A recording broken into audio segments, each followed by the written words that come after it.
Bouncer వ్యవస్థ పైన కూడా చాలా పెద్ద ఎత్తున చర్చ జరుగుతుంది. అయితే గతంలో 'మోహన్ బాబు' ఇష్యూ కావచ్చు, లేదంటే నిన్న రీసెంట్ 'అల్లు అర్జున్' ఇష్యూ కావచ్చు. బౌన్సర్లు ఒక రౌడీల్లా ప్రవర్తిస్తుళ్ళు. ఎవరిని పడితే వాళ్ళని దోసేయడం, ఎవరిని పడితే వాళ్ళని కొట్టడం అనే ఒక చర్చ నడుస్తుంది. నిజంగానే బౌన్సర్ వ్యవస్థ పైన మీరు ఏ విధమైన కామెంట్ చేస్తారు? అసలు ఫస్ట్ సినిమా వాళ్ళకి మేమేదో గొప్ప, మేము అధికులము అనే అహంకారం తగదు. ఒకప్పుడు మోహన్ బాబు డబ్బులు ఇవ్వాల్సిన వాళ్ళు తమకు ఇవ్వాల్సిన డబ్బుల కోసం అడిగితే పిస్టల్ తీసి గన్ బయట పెట్టి మాట్లాడిన సందర్భాలు కూడా ఉన్నాయి. మా బంధువుల్లోనే జరిగినాయి. మా బంధువుల సైటే తీసుకుని డబ్బుల కోసం వెళ్తే వాళ్ళ ఫాదరు సమాజం కోసం ఎంతో త్యాగం చేసిన వ్యక్తి మా మేనమామ. అతను వెళ్తే గన్ అక్కడ పెట్టి మాట్లాడాడు. అట్లాంటివి గతంలో కూడా మనం చూసాం. అడపాదడప బాలకృష్ణ ఇంట్లో ఎవరినో కాల్చేశాడు. అది పెద్ద హైపు. రోజు హెల్త్ బులెటిన్లు, బాలకృష్ణ నేరం చేస్తే హెల్త్ బులెటిన్లు పర్ డే ఎవ్రీడే ఇస్తారు. మరి ఈ అబ్బాయికి ఎందుకు ఇవ్వరు? ఎవడికో ఏదన్నా అయితే రోజు హెల్త్ బులెటిన్లు హాస్పిటల్లే ఇస్తాయి, బయట మీడియాని కూర్చోబెట్టుకుని. అసలు మీడియా కూడా స్పృహ ఉండాలా? ఎవరికో పిల్లలు పుడితే ఆ పుట్టిన పిల్లల్ని చూడడం కోసం గంటలు గంటలు గంటలు గంటలు ఆడ సాగిలపడి అక్కడ వేచి ఉండి కొట్టుకోవడాలు, ఇవన్నీ అసలు మీడియా కూడా సెలబ్రిటీల వ్యక్తిగత జీవితాలకి పెద్దపీటలు వేయడం మానేయాలి. ఇదొక అంశం. ఇకపోతే బౌన్సర్ వ్యవస్థ, ఈ పెద్దపీటలు వేసేటువంటి ఈ కల్చర్ ఉన్న చోట బౌన్సర్ వ్యవస్థ కూడా ఎగ్జిస్ట్ అవుతుంది. ఇప్పుడు వేల మంది మేము మీటింగులు పెడతాం 1,00,000 మందితో, మాకు ఒక బౌన్సర్ అవసరం ఉండదు. అంతకన్నా ఎక్కువ వస్తారా వీళ్ళకి? మేము ఒక మీటింగ్ పెడితే 1,00,000 మంది వచ్చిన రోజులు ఎన్నో ఉన్నాయి. 50,000తో పీఓడబ్ల్యూ ర్యాలీ కూడా తీస్తుంది. కానీ మాకు ఎవరికి అవసరం లేని బౌన్సర్లు మీకు ఎందుకు అవసరం అవుతారు? మా ఇళ్లలో పెళ్ళిళ్ళు అవుతే ఆర్గనైజేషన్ పార్టీ పిల్లలు 2,000 వచ్చిన వాళ్ళు, 1,000 వచ్చిన వాళ్ళు, 1,500 వచ్చిన వాళ్ళు కూడా ఉన్నారు. కాబట్టి పెళ్ళిళ్ళకైనా చావులైతే వేల మంది పాల్గొంటారు. ఎక్కడ అవసరం లేని బౌన్సర్లు వీళ్ళకి ఎందుకు వస్తున్నారంటే వీళ్ళు పెద్ద గొప్ప సెలబ్రిటీలుగా వీళ్ళు ఫీల్ అవ్వడం, మీడియా అట్లా చూడడం, సమాజం అట్లా చూడడం. కావాలని అంటే ఎస్, వాళ్ళు హైప్ క్రియేట్ చేయడంలో తమని తాము ఎలివేట్ చేసుకుందాం అనే దాంట్లో బౌన్సర్ వ్యవస్థ కూడా ఒకటి. చావులకి, పెళ్ళిళ్ళకి బౌన్సర్లు ఉంటున్నారు. శవాలు చూడ్డానికి వెళ్ళినా బౌన్సర్లే, పెళ్ళిళ్ళకి వెళ్ళినా బౌన్సర్లే. నేనేమంటున్నా, మీరు ఇష్టంగా సంతోషంగా పెళ్లి చేసుకున్నప్పుడు బౌన్సర్లు ఎందుకు? అంటే డిసిప్లిన్ అనేది అక్కడ మెయింటైన్ చేయాల్సిన అవసరం ఉంది. ఆ డిసిప్లిన్ మీ కల్చర్లో ఉంటే అవసరం లేదు. మా ఇళ్లల్లో చావులు అవుతున్నాయి, మా పార్టీల్లో పెళ్ళిళ్ళు అవుతున్నాయి, చావులు అవుతున్నాయి. మీకు వచ్చిన వేలు మాకు వస్తున్నారు. మాకు అవసరం లేని బౌన్సర్ వ్యవస్థ మీకు అవసరం అవుతుందంటే మీరు ఎక్కడ ఉన్నారు? మీకు భద్రతా సమస్య, లేకపోతే మీరు గొప్పగా ఫీల్ అవ్వడమా? మీకు ఎందుకు భద్రతా ప్రాబ్లం ఉంటుంది? మాకందరికీ లేని భద్రతా సమస్య మీకే ఎందుకు వస్తుంది? ఇప్పుడు మా దగ్గర కామ్రేడ్స్ చనిపోతే 10,000, 20,000 వచ్చిన వాళ్ళు ఉన్నారు. అంతకన్నా ఎక్కువ వస్తున్నారా వీళ్ళకి? అది కాదు సమస్య. గతంలో ఎన్టీ రామారావు చనిపోయారు, రాజశేఖర రెడ్డి గారు చనిపోయారు. అప్పుడు ఉన్నారా బౌన్సర్లు? జనం డిసిప్లిన్గా వెళ్ళి చూడలేదా? రాజశేఖర రెడ్డి గారు, ఎన్టీ రామారావు, ఇంకా కొంచెం పెద్ద నాయకులు, గద్దరన్న చనిపోయాడు, అప్పుడు ఉన్నారా బౌన్సర్లు? కాబట్టి ఈ బౌన్సర్ వ్యవస్థ కేవలం బలిసిన బాబులు, బడా బాబులు ప్రోత్సహించే వ్యవస్థ. అసలు ఇక వీళ్ళు పాపం, నాకు వాళ్ళ మీద వ్యతిరేకత లేదు. ఎవరండి ఈ బౌన్సర్లు? పాపం కష్టపడి కండలు పెంచి ఆ జాబ్ కోసం వాళ్ళు సంపాదించే దాంట్లో సగం ఆ తిండికి పెట్టి ఆ కండలు పెంచే వాళ్ళు ఎవరండి? ఈ బౌన్సర్లు అంతా పేద వర్గాలే. ఒకటే బౌన్సర్ వ్యవస్థలో నేను కన్సిడర్ చేసేది ఏమన్నా ఉంటే ఎంప్లాయ్మెంట్. కొంతమంది పేద కుటుంబాలకి, నాకు తెలిసి పేద, దళిత, బహుజన వర్గాల నుంచి ఎక్కువ మంది ఉండి ఉంటారు. కాబట్టి కింది వర్గాల నుంచి, అది క్లాస్ వైజ్, అంటే వర్గం వైపుగా అయినా, కులం వైపుగా అయినా, సామాజికంగా అయినా, వాళ్ళు ఖచ్చితంగా అణచివేతకి, అసమానతలకి వెనుకబడి వర్గాలు.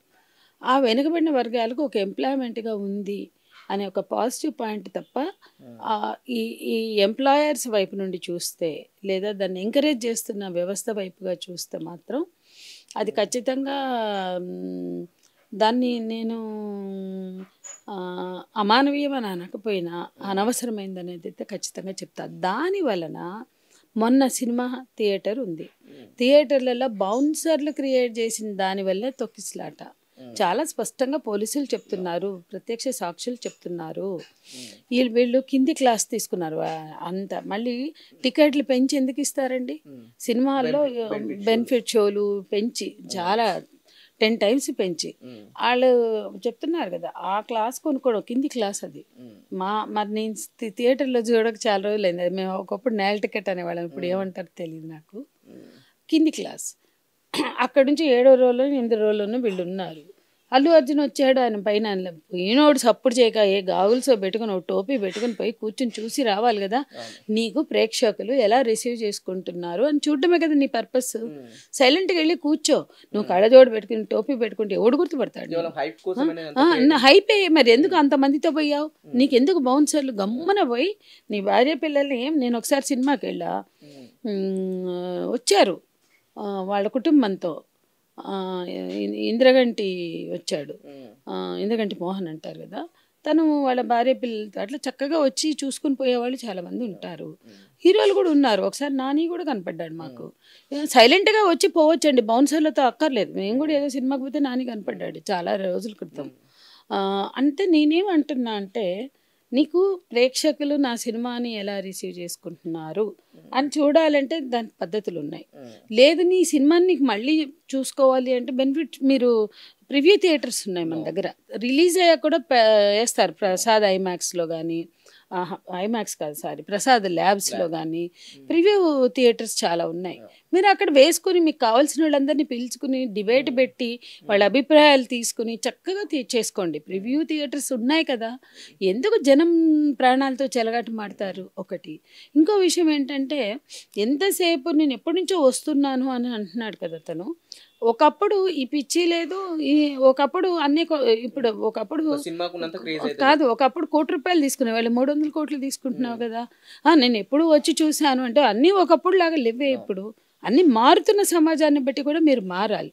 అసలు పోలీసులు బతిమిలాడి 2 సార్లు వెళ్ళారు. బౌన్సర్లు రానివ్వకపోతే బతిమిలాడి పోలీసులు దగ్గరికి వెళ్ళడానికే చాలా యుద్ధం చేయవలసి వచ్చింది. ఇంకా తొక్కిసలాట ఆగకపోతే ఆ బౌన్సర్లను తోసుకుని, అంటే పోలీసుల కన్నా ఎక్కువ బౌన్సర్లు. అసలు ఆత్మాభిమానం పోలీసు వ్యవస్థకు ఉండాలి. సినిమాల్లో అట్లా చూపించినా మీకు ఉండదు. అసలు మీకన్నా ఎక్కువ ఏమి ఇవాళ మేము 10 మంది ర్యాలీ చేస్తామంటే, ధర్నా చేస్తామంటే పర్మిషన్ ఇయ్యరు. మొన్న మేము లగచర్ల వెళ్తే ఆ లగచర్ల వెళ్ళి అక్కడ మాకు ఫ్యాక్ట్ ఫైండింగ్ పిలిచారు. లగచర్ల నుంచి మహిళలు ఫోన్లు చేశారు, మెసేజ్లు పెట్టారు. వెళ్ళి ఫ్యాక్ట్ ఫైండింగ్ వెళ్తామంటే మమ్మల్ని ఆపారే. అంటే మీకన్నా ఎక్కువ హీరోలు, మీకన్నా ఎక్కువ బౌన్సర్లు ఎందుకు ఆగారు? 2 సార్లు వాళ్ళ కాళ్ళు పట్టుకుని దేబరించాల్సిన అవసరం ఏంటి? మేము నిజ నిర్ధారణకి వెళ్తామంటే మమ్మల్ని ఆపుతారు. 100 మంది వచ్చి ఒక న్యాయమైనటువంటి ప్రజాస్వామిక డిమాండ్ మీద ధర్నా చేస్తామంటే ఆపుతారు. అంటే పోలీసు వ్యవస్థ తేల్చుకోవాలి. ప్రజల కోసం పనిచేసే వాళ్ళ మీద ఉక్కుపాదం మోపుతాము, నిర్బంధాలు పెడతాము, కేసులు పెడతాము. ఈ హీరోలు అండి వీళ్ళ బతుకులకి ఏం చేశారు? ఇవాళ మాలాంటి ఉద్యమకారులు 40 ఏళ్ళుగా పనిచేస్తూ 40 ఏళ్ళుగా కేసులు ఎదుర్కొంటున్నాం. సిడిషన్లు అయిపోయిన ఇప్పుడు ఊపా ఉంది, ఎన్నో కేసులు ఎదుర్కొంటున్నాం. అయినా మేము ఏ రోజు సెల్ఫ్ పిటికి పోలేదు. ఈయన ఒకరోజు అరెస్ట్కి ఓహో మొత్తం మీడియా నాకు కాల్ చేసింది. అసలు మొత్తం మీడియా నాకు కాల్ చేసిందండి, అరెస్ట్ మీద మాట్లాడమంటే నేను మాట్లాడినాను, అవసరమే లేదు. ఏదో ఆయన మరి ఏం చేశాడో దాని మీద విచారించవలసిన బాధ్యత పోలీసులది. వాళ్ళ పని వాళ్ళు చేస్తున్నప్పుడు దానికి మేము వచ్చి మేము ఎందుకు వచ్చి మాట్లాడాలంటే మీడియాకి సిగ్గు బుద్ధి లేదు. వాళ్ళు ఖచ్చితంగా పెద్ద చర్చలు చేశారు అందరూ. ఓ అనుకోండి, ఏం చేసి వచ్చాడని అంతగనం చర్చలు. మీడియా నేను పోలేదు దానికి. ఓన్లీ పిల్లవాడిని చూడడానికి వెళ్ళినప్పుడు చూడనీయలేదు. కనీసం హెల్త్ బులెటిన్ తెలుసుకుందామంటే చూడనీయలేదని కూడా లేదు నా కోపం. హెల్త్ బులెటిన్ ఏంటి? హెల్త్ పరంగా బాబు క్షేమంగా ఉన్నాడా, కోలుకుంటున్నాడా అని తెలుసుకుంటామంటే కూడా ఎవ్వరు జవాబుదారీగా ఉండకుండా అవమానకరంగా ప్రవర్తించారు. కాబట్టి మాట్లాడాను నేను మీడియాతో. లేకపోతే నేను ఇలాంటి పనికిమాలిన విషయాల మీద మాట్లాడే ఉద్దేశం కూడా నాకు లేదు. ఇకపోతే అసలు ఇవాళ మనం కూడా సమాజాన్ని కూడా ఆలోచింపచేయాలి. ఈ వ్యక్తుల జీవితాలు వీళ్ళు ఎవరికి సమాజానికి పనికిరారు. ఎంతమంది చనిపోయారండి మన సమాజంలో. తెలంగాణ ఉద్యమంలో ఎంతమంది చనిపోయారు, తొలి తెలంగాణ ఉద్యమంలో ఎంతమంది చనిపోయారు, తెలంగాణ సాయుధ పోరాటం నుంచి ఈ రోజు వరకు. ఈయన అరెస్టు రోజు ఒక ఎన్కౌంటర్ జరిగితే పేర్లు తెలుసుకుందామని ప్రయత్నిస్తే ఒక్క మీడియా చూపించలేదు, ఒక్క మీడియా పేర్లు ప్రకటించలేదు. ఓన్లీ ఎన్కౌంటర్ అయిందన్న వార్తతో ఆపేశారు. మొత్తం మీడియా అంతా దీని చుట్టూ తిరిగింది. వెతికి అయ్యో పాపం ఎవరు చనిపోయారు, బాధ ఉంటుంది, ఎవరో సీనియర్ నాయకులు అన్నారని. చాలా వరకు ఈ మూవీ ఏదైతే సినీ ఇండస్ట్రీకి సంబంధించిన వ్యక్తులు ఒకసారి అంటే పర్సనల్ ఇష్యూ కావచ్చు, ఏదైనా ఇష్యూ అయినప్పుడు బయటకు వస్తే ఈ మిగతా అన్ని పాలిటిక్స్ అండ్ డైవర్షన్ కానీ కావాలని చేస్తున్నాను కోసం మీడియా కూడా. అంటే ఇక ఆ విషయాలన్నీ మనం ఆయా సందర్భాలను బట్టి మనం డ్రా చేయొచ్చు కంక్లూజన్స్ని.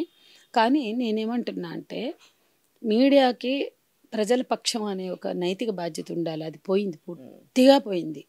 ప్రజల పక్షం ఉండాలి అనే కాకుండా పార్టీల పక్షం, ప్రజలని భ్రమంలోకి తీసుకెళ్ళి ఇల్యూజన్స్లోకి తీసుకెళ్లే పక్షమే తప్ప ప్రజల పక్షం లేదు. అంటే వాళ్ళకు ఒక ఫీలింగ్, అబ్బా ప్రజల సమస్యలు ప్రజల పక్షం అని చూపిస్తే ఎవడు చూడడు అని. దాన్ని ఆ మైండ్ సెట్ని మార్చవలసిన ప్రయత్నం కొంత కాకపోతే కొంతన్నా ఉంది. అది సాధ్యం కాలేదు. ఎంటర్టైన్మెంట్లు చేస్తున్నారు. ఇవన్నీ చేసింది సరిపోదన్నట్టుగా ఈ వ్యక్తిగత జీవితాలకి ఇంత పెద్ద పీటలు వేయడం వలన జరిగేది నష్టం తప్ప లాభం లేదు. ఇంకా పోనీ ఇప్పుడు సంధ్యా థియేటర్ ఘటనే ఉంది. యాజమాన్యానికి జవాబుదారీతనం ఉంది, ఇండస్ట్రీ నుంచి జవాబుదారీతనం ఉంది, వ్యక్తిగతంగా అల్లు అర్జున్కి ఉంది. వీళ్ళందరూ కాకుండా పోలీస్ వ్యవస్థకు కూడా ఉంది. అదే అతను వస్తున్నాడు అన్నప్పుడు అతను వస్తే ఏం జరుగుతుంది, అతని పట్ల ఉన్న క్రేజ్ ఏంటి, పుష్ప సినిమా పట్ల ఉన్న హైప్ ఏంటి, ఇవాళ అక్కడ ఏమైనా జరుగుతుందేమో అన్న ఆలోచన వీళ్ళకు కూడా ఉండాలి. పోయి బౌన్సర్లు ఉన్నారు, బతిమలాడుకున్నాం, 2 సార్లు పోయి వెనక్కి వచ్చాం, విజువల్ చూపిస్తున్నారు ప్రెస్ మీట్ పెట్టి ఆనంద్ గారి సమక్షంలో, ఏసీపీ మాట్లాడుతున్నారు సిపి గారి సమక్షంలో, విజువల్ చూపిస్తున్నారు, వీళ్ళు వెళ్ళడం రావడం ఆ టైం చూపించారు. మళ్ళీ 2 సార్లు అయ్యాక 3వసారి అతను పట్టుకుని వచ్చే టైం చూపిస్తున్నారు. ఇన్ని వాస్తవాలు ఉన్నా కూడా ఇవాళ అతను కనీసం నిజాయితీగా లేడు. నువ్వు ఎందుకు సినిమా మొత్తం చూసి వెళ్తా అంటే ప్రాణాలు పోయినా నీకు గొప్ప, నీకు గొప్ప. నేను అడుగుతున్నా, నా కోసం 2 చచ్చిపోయారంటే గొప్ప, సిగ్గులేనితనం.